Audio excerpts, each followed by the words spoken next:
Today, the Millennial Weight Loss Podcast, we're going to be discussing how to overcome that fuck it feeling. So if you eat or drink something that you know you shouldn't have, how to make sure that that one bad decision doesn't cascade into a day's worth or a weekend's worth, a week's worth, a month's worth. You get the drift amount of decisions. I'm Pete Weintraub. I'm a permanent weight loss specialist, and you're watching or listening to the Millennial Weight Loss Podcast.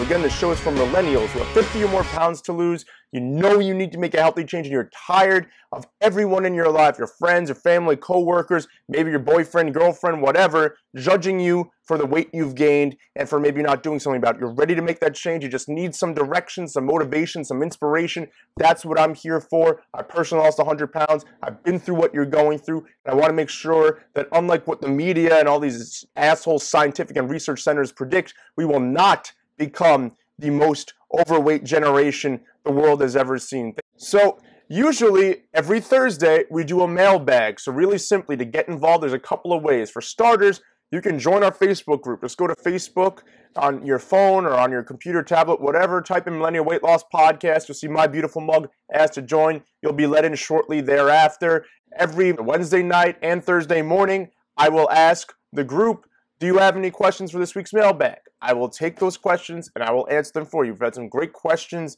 over the past couple of weeks since we started the show. This week is no exception.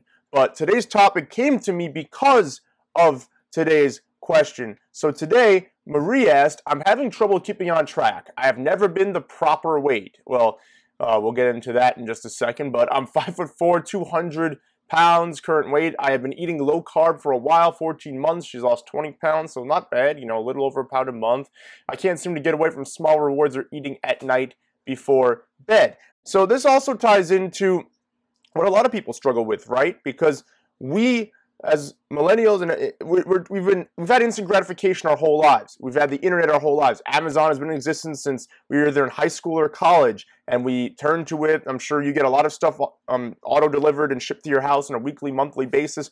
I do the same. I know many people who do. If we ever want to be entertained, all these streaming apps, Netflix, Hulu, Amazon Prime, you can stream sporting events if you're a sports fan. You can even stream live TV now. Most channels now have their own app that you can stream things on for either a nominal cost each month or not at all to this point. So obviously, there's a lot going on in our world, and when we give in, we feel this pain in our stomach, right? Because let's face it, if you're watching the show, listening to the show, and if you're new, by the way, please like, subscribe, leave a review. But we are struggling with our weight, and it's not just a physical game. We went over this a little bit yesterday. It's a mental game. When I gained 70 pounds my sophomore year of college, when I was beginning my weight loss journey, my 100-pound weight loss journey, I got crap from friends and family, and not just the ones at home who hadn't seen me in 3 months, because I gained that weight really fast.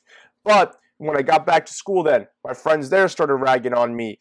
Girls were no longer interested in me, and my confidence for the first time since I struggled with childhood obesity waned, and I really doubted myself when I started my journey. And I found it, and this happened quite a bit, because in college especially, or when you first enter the workforce, you either don't have a lot of money and or you're really busy, and you're going to make poor food choices because it's quick, it's cheap, and it's easy. So you'll get fast food, you'll get pizza, you'll get Chinese takeout, you'll drink cheap beer and cheap soda, because sometimes it's even cheaper than water, which is kind of fucked up, but that's for a whole other day. So you're going to eat cheaply. But when you start to learn a little bit about health and nutrition and what you should and shouldn't be putting into your body, and you try to make this pass, there is a physical craving now and physical addiction. Now, if you're eating a lot of processed refined sugars or grains, those are two foods that are really common in our food supply, whether you think it's in the food or not, and they're incredibly physically addictive. Now, the good thing about physical addiction is it takes anywhere from 2 to 4 weeks to overcome a physical addiction, and depending on your dependency, it may be very difficult to overcome. But after about a month, you don't even crave it anymore. Like for me, it was Dunkin' Donuts. I go into a Dunkin' Donuts to get coffee, and then I'd see those delicious looking donuts right behind the counter. I'd be like, oh my God, I just want a donut. And I'd often leave with one or two because they're cheap and that's what I wanted, and they were right there on display. They know exactly what they're doing from an advertising perspective. Even when you walk in and you know you're going to buy something, they always try to upsell you and get you to purchase something else in addition to what you originally went in there for.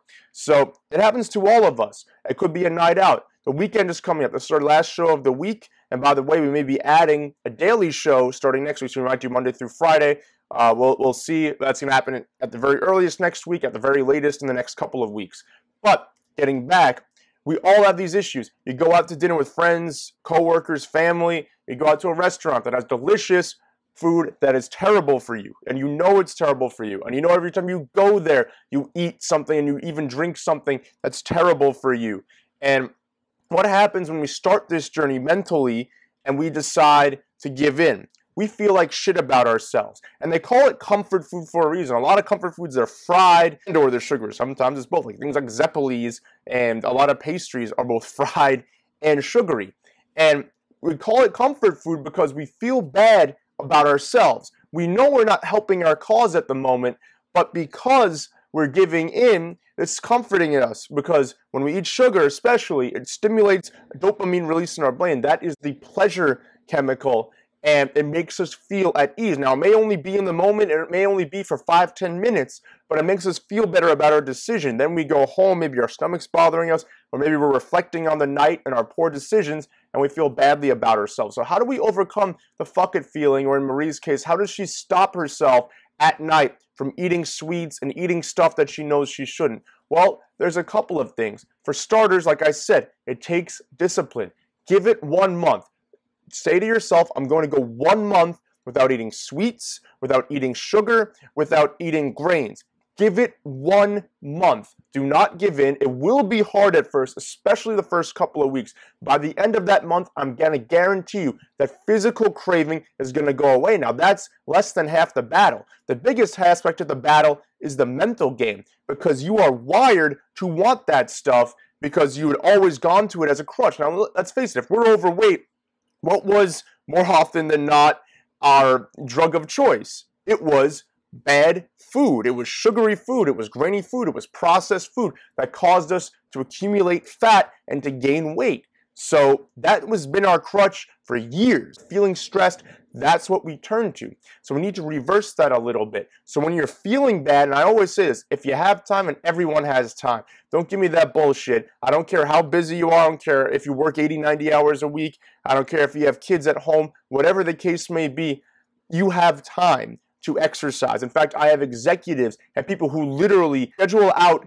their calendars to the minute because they're so busy, and they still find ways to exercise. Or things like interval training, Tabata, that only lasts 4 minutes, little circuits that you do throughout the day that they can mix in. And guess what? That has just the same effect as if they went to the gym, they worked out for 30 to 60 minutes. So don't give me that BS.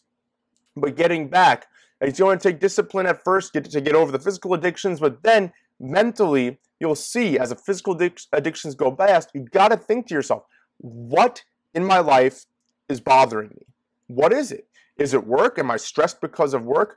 Okay, how can I manage that stress? Maybe take up meditation. Maybe you should exercise more, because just like eating sugary, fried, processed foods, exercise releases dopamine in your brain. And when you're fueling your body correctly, the brain fog, the anxiety, the irritability, all of that dissipates. This is scientifically proven stuff. If you fuel your body with the right foods, not only will you look better over time, but you will feel better. And usually within a few days, you'll notice that you'll feel better. Your mood will elevate, you're thinking more clearly, you're more energized, and that's really what matters. And if you couple that with, okay, I'm feeling stressed, I'm gonna go exercise, that's a good outlet. That's a really good outlet, as opposed to I'm going to eat cookies or donuts or cake because I feel like shit about myself. I'm going to wallow in self-pity. It's the same thing that alcoholics do. They don't like something about their lives. It's the same thing drug addicts do. They don't like something about their lives, and they want a temporary escape. And that's not to say that once in a while you can't have a cookie, you can't have a donut, you can't have a cake, whatever the case may be.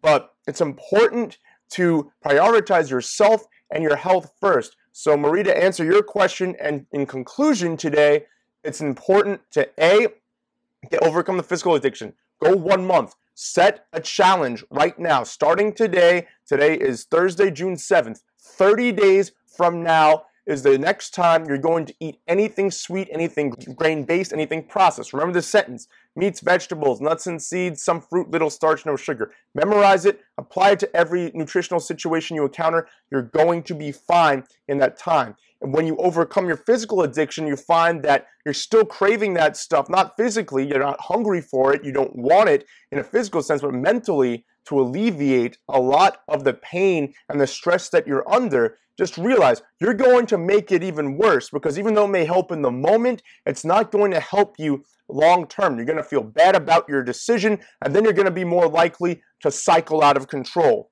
So rather than giving in, then find a new outlet. Exercise is a great outlet, even if it's like a 4-minute Tabata circuit, and find a new outlet. It'll make you realize that you're returning to it for comfort, aka the comfort food, and it'll be better. One last thing, guys, please, if you're interested in finally losing the weight and getting healthy, you want to download my free report. It details the 5 strategies that I use personally to lose 100 pounds and keep them off, with the same 5 strategies I teach my permanent weight loss clients. If you're sick and tired of everyone in your life doubting you and looking down on you for being overweight, and you're ready to make that change, all those strategies 100% free, and they're going to help you out. And also at the end, if you're interested, it sets you up with instructions as to how to reach out to me in order to lose the weight. So for that, keep launch up.